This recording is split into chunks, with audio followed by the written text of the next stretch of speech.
Do you know how to hear from God? That's the topic that we're going to address today on Flourish-Meant. I'm your host, Tina Yeager, and I can't wait to share with you today. Our guest today is going to help you take the steps so that you can better hear from God. Don't you want to do that? Her name is Lorraine Larzabal, and she is a worshiper, an evangelist, a biblical studies graduate who spent over 30 years guiding thousands in divine encounters with the Trinity. Welcome, Lorraine. I'm so glad to have you on Flourish-Meant today. Thank you. I'm so happy to be here. So, Lorraine, what made you want to focus on hearing from God? Why do you think that's something that people need to know about? Okay, that's a good question. Just years ago, we're talking 40 years ago, I faced a crisis in my life, and it was a physical illness, right? And I was only 28, and that's how I actually came to know the Lord. I was very sick, and I needed to hear from God. I had never used the Bible before. We were in a denomination that, just didn't use the Bible. My friend at work, she says, she just invited me to church, and I go to this church and they just taught on the Bible. Everybody had a Bible, and we're like, I need the Bible. And I found all the healing scriptures, physical healing scriptures. And I was just hanging on to it for dear life, and that's when I got into hearing from the Lord, because I noticed when I took the scriptures, like specifically the healing scriptures, I took them and put them in first person, like wrote them, so I can say it to him, to God, in the first person and in present tense. So if there's a scripture saying, God heals, I would say, you're healing me now. Make it present tense, and to say to him, I just could feel his presence. And it was experiential for me. And so I thought, okay, this is amazing, because I'm actually experiencing God, and I could hear his voice. So I just knew that I had to help other people. And by the way, the crisis that I had at that time, it got resolved within a year. So praise God for that. So for some people listening, they may say, well, I've asked God, I've prayed to God, and I was not healed. What would you say to that person? Because sometimes we're healed and sometimes we're not. Right. So that's a tough one, because we know it's God's will to heal. And I had to be completely 100% that it was his will for all of us to be healed. Whether we see it in our lifetime or not, that's really up to God.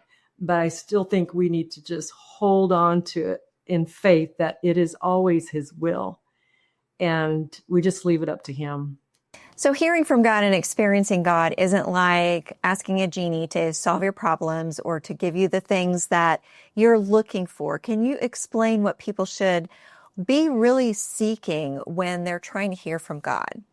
Okay, that's what everybody seems to be concerned about as well.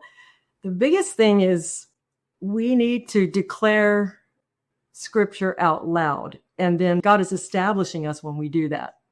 And then when we calm ourselves and we get enough of the word in us, I'll just give you a couple two or three steps that I use, right? And one is I make sure that I declare scriptures out loud that pertain to who he is in my life, what he's doing in my life. And I put them all in first person. And I spend about 10 minutes, 15 minutes doing that. And it calms me down and God's word really is really powerful.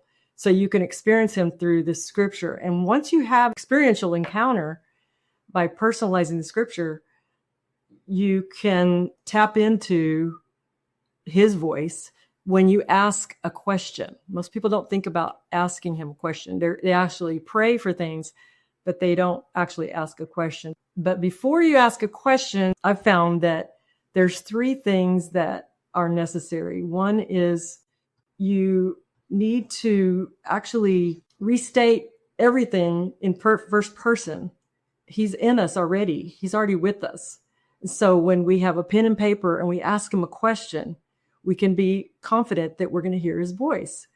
But there's a couple things we need to take care of. Thanksgiving is one of them. Enter his gates with thanksgiving.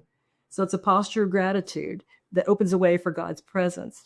And thanksgiving aligns with your heart to receive from him more clearly.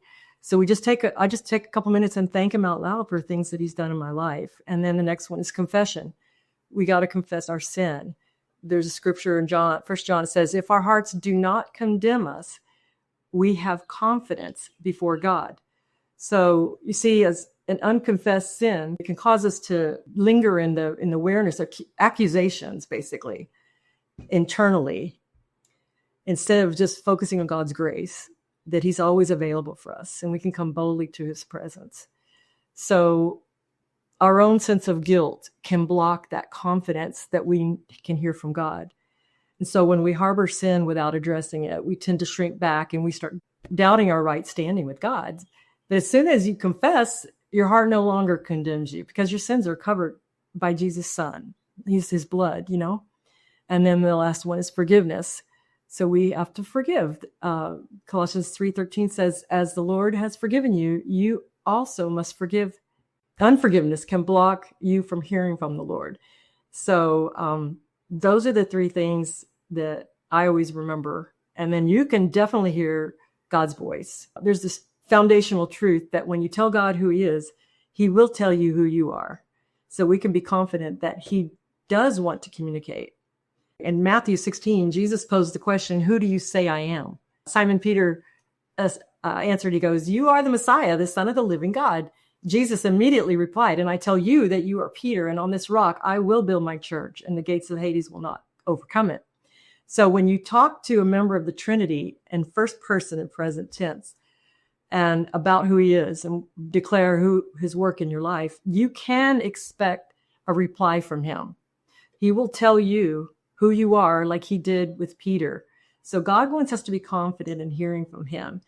And even the scriptures, Jesus says, whoever belongs to God hears the words of God.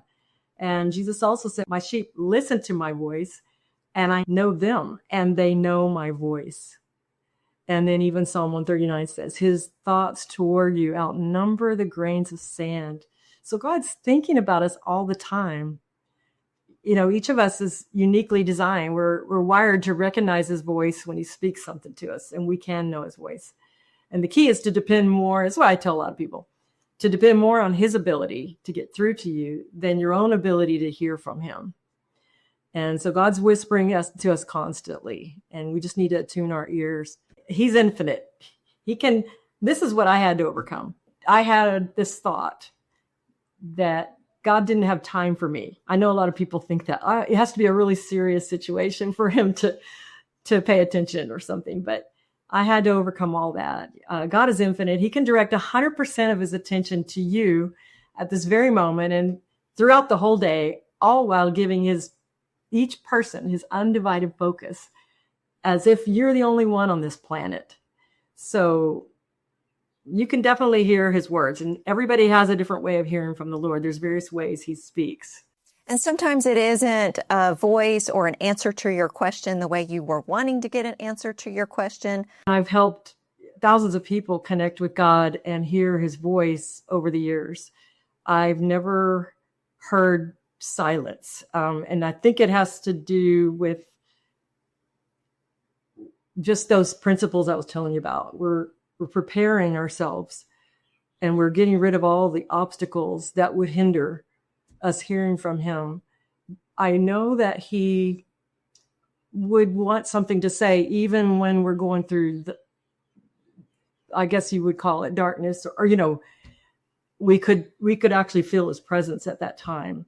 Yes, his presence. Sometimes it's not specific words. Sometimes he's with us and present with us in a stillness. I'm not saying he's distant and he's not showing up. I'm just saying sometimes he comes to us in comfort or in asking us to trust him and just be with him instead of filling that space with talking.